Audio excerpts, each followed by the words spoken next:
and welcome to Daily Debrief brought to you by People's Dispatch. I'm Pragya. Nurses in England, Wales and Northern Ireland are striking against low pay. It's the biggest strike the National Health Service has ever seen. We discuss their demands and the government's responses in today's episode.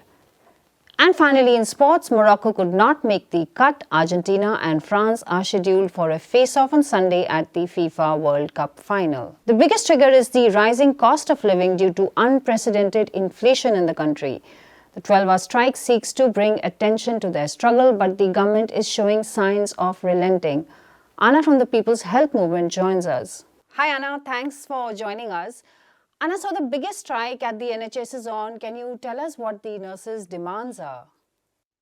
So thousands of nurses in England, in Wales and in Northern Ireland are taking industrial action after the UK government repeatedly refused to take into consideration their requests for a fair pay rise that would correspond to the rising living costs in the UK that many other workers are also protesting about. So the nurses who are on strike are mostly members of the Royal College of Nursing, and what their request was a raise of 19%. So that would be about 5% over over inflation, which, according to them, would allow nurses to actually make ends meet, which is not the case right now. And so, of course, it's also important, to put this into the context of what's going on in the UK in general, because it's not the only strike that we're seeing there. There has been a wave of workers' actions over the last couple of weeks. And when we look at the NHS in particular, it's unlikely that this is going to be the last strike. We already know that ambulance drivers will be going on strike next week. And midwives and physiotherapists are also balloting for strike. So it might happen that the industrial action actually grows as we approach the new year. So one more thing just to point out is that the nurses in Scotland are not going on strike today, and that is because the Scottish government actually agreed to come to the negotiating table and take some of their offers and requests up. But what is true for the whole UK is that they are struggling with a severe shortage of nurses that was caused by years of disinvestment in the NHS, that's been caused by very bad working conditions for nurses. And that has actually meant that people are either leaving the profession because they're burned out, they cannot make it anymore. And then young people are quite reluctant to go and to accept jobs in the NHS, in the health system, when they know that they won't be paid enough and they will be expected to work really a lot. So the health worker shortage has contributed to rising waiting lists, which have also been a problem in the UK for some time now. And this has been recognized by nursing officers, such as the General Secretary of the Royal College of Nursing, Pat Cullen. But it has also been recognized by patients. I think that's important to point out, because patients are very much in support of nurses as they are taking action. Patients know that the nurses are there to take care of them, and that their action is actually also an action that's aiming at improving the healthcare that patients receive. Right, Anna. So, actually it's an iconic institution which over the years has been sort of underfunded, and, this is where they have reached now. So, can you tell us a bit about the government's responses to the series of strikes? Is there a likelihood of some kind of rapprochement? What could happen here? Well, if we talk about this particular strike, then the government's answer has been really to ignore or to avoid the topic and not really take seriously the request that the nurses were raising. One thing that I think should be said is that, well, of course, there is the general approach that most governments take when healthcare staff goes on strike, is saying that, the strike is harmful, the strike is against the interest of patients, patients, you shouldn't support the health workers who are on strike because they're not doing this for you. And I think that, this is a recurring theme. We have also spoken about this when we spoke about the recent strike of primary healthcare doctors in Spain, in Madrid. And this is also something that has been true in this particular case. There was one other thing which is kind of important to underline, and it's that several Tory officers talked about nursing as a vocation rather than a profession. So, they were saying, oh, but, why are you going on strike? This is more than a job for you. This is a calling. So implying basically that the nurses should be happy to do all the work they do for very minimum pay, just because it's, let's call it a vocation instead of a job, which has a lot to do with the profession actually being mostly made of women. So it's basically undermining a profession which makes the NHS run, essentially. So without nurses, there is no healthcare. I think that most people who have had the experience of being in healthcare systems in any capacity at all, they see and they witness the amount of work that nurses do. So it's really, it's up to the government to recognize that it's not some kind of hobby or something that is being done by women because we are caring and compassionate, and it's just something that it comes natural to us. But it's essentially a profession. It's something that should be valued. It's something that should be recognized and should be remunerated accordingly. Right, Anna, thanks very much for joining us. They're saying Morocco went down fighting at the FIFA World Cup, where it made the semi-finals, beating some of the world's top teams and sparking greater hopes in the Arab world and Africa of future wins. The top teams are defending champion France and Argentina, who meet on Sunday evening at the finals. We go over to Siddhant Ane, who joins us from Qatar. Right, so great, Siddhant. Thanks for joining us. Siddhant, the semi-finals are over. I guess the Morocco story is over. What's going on in the streets in Qatar? Just bring us up to speed. I think it'll always be Morocco's World Cup again in one way or the other. But yeah, we talked about previously also this French team from the first game that they played. They displayed a kind of ease and togetherness and multiple factors that set them apart from everyone else in the sort of in the counting. And they have continued to sort of demonstrate that, go from strength to strength, and get also get their stuff together, play against a very different set of teams, and approach it tactically and all that also quite differently. So as much as has been Morocco's World Cup, from where I see it, it's also France's World Cup to lose. And they are defending champions. They're the first team since Brazil back in 2002, so 20 years ago, to play in back-to-back finals. France played in 98 and then in 2002.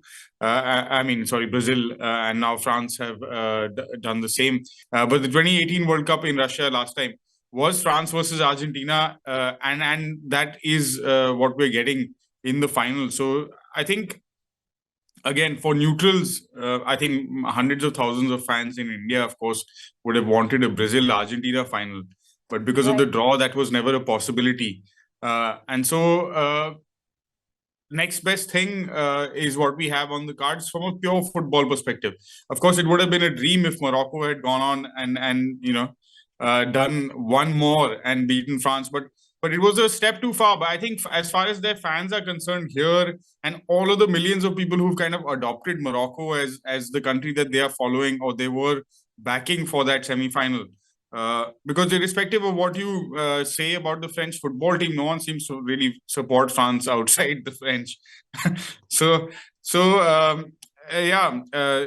on the streets and everywhere, it's been a party. And because now there are 3 days off, right? No football. So even more so than that, because otherwise you're always a little bit worried in the back of your head that the next morning again you have to get back into it. But I think the fans who are here and who have managed to stay on in Qatar for at least a day or two after their game and all of that, they'll be at it. Unfortunately, it's going to be so. These tournaments lead to a very long hangover, and we're already in that stage. The first the initial days of the tournament, you have matches every day. So everyone is kind of engaged and on that subject and in that zone. As you get later in the tournament, now there's one match in the day. Now there are 3 days of nothing. So the post tournament kind of recovery period from from this, the high that the tournament brings from all perspectives, because there's a lot of things happening. News is happening, all kinds of topics then become open to conversation, and suddenly that kind of tails off. So we're entering that phase of events now, and hopefully, I guess, a couple more occasions to evaluate Qatar's World Cup, the Human Rights World Cup, as it's being called, and talk about a couple of subjects before the whole drama comes to a close. Yeah, Siddhant, so are those Palestinian flags not being talked about? Still waving in the streets, and yeah, that, like we again chatted about before, that's the one issue on which everyone here has been united, and it's an issue that I think at any World Cup before has not been brought out, not in such a clear and prominent way. Of course, again, the World Cup ends on Monday. It is Qatar's National Day as well. So they will be celebrating having successfully, at least I think from their perspective, delivered this event to the rest of the world, whether it's the people who've traveled in, the teams, most of whom have talked well about the facilities that they had access to and the kind of organization that was in place. What happens then? By now, having been here close to a month, I've spoken to hundreds of people who are working here in Qatar who are not from the country itself. So migrant workers of different kinds. And everyone has pointed out how things have improved over the past 7-8 years. So essentially, since the spotlight has come on the country because of being awarded the FIFA World Cup, otherwise no one really cared, right? It's such a tiny nation. There's so much else going on in the world. There is very little focus on what happens in Qatar and how, because the kafala system, for example, isn't something that they came up with in 2010. It's been around for a century, for a long time. So what needs to be seen or needs to be maintained is this pressure on the overall right situation, whether it's to do with labor or women or sexual minorities. These conversations should continue to happen. The press needs to keep reporting from the country on what's going on, and hopefully also the movements, the unions, etc., who are working with what is called the Supreme Committee for the Delivery of the World Cup, as well as the legacy of the World Cup. Those conversations also need to continue. On the Palestinian subject, I mean, today, for example, we got an advisory from the local media sort of committee, the guys who are looking after media from a host country perspective. And there's a lot of wonderful museums in Qatar because, again, it's a rich country, so they can afford to house many of these exhibitions. And one of them is actually something I went to see a few days or weeks ago. It's called Labor of Love. It's an exhibition that looks at embroidery, the thobes that Palestinian women, mostly women, but also some men, embroider, and how that art became both a symbol of resistance, of labor, of gender struggles, and as well as, of course, art itself. And the various ways in which it depicts different parts of life in Palestine, religion, culture, what stage of life you are in, and all of those things. And through that, through this embroidery and through this costume or this dress, essentially, it brings into focus again all of the issues with the occupation that are going on in Palestine, and how some of these organizations are trying to still continue to struggle to find not just some kind of economic security and a way to live daily life with some kind of dignity, but also continuing struggles in various ways across, I think, various ways of resisting, not just resisting the occupation, but what everything that comes with it in terms of local, their own Palestinian community as well. So for those who are interested, there's a lot to see, and of course, a lot of Palestinian people live here as well. So a lot of people to talk to get a better understanding of what's happening. And of course, this time Israel has also made an exception and opened up flights to the region. So a chance to meet some Israelis as well and understand their perspective on the whole thing, if that is of any interest. So yeah, essentially that's what's going on, Pragya. And sorry, I think I've probably gone over time, but I'm also understanding there's the last couple of opportunities for me to chat on the show, so I'm taking advantage of it.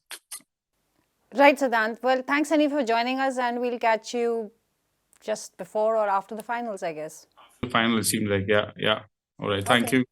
And that's all we have for you today. Thank you for watching Daily Debrief. Do come back to us tomorrow. For more such stories, visit our website, peoplesdispatch.org, and you can look up our regular updates on Facebook, Twitter, and Instagram.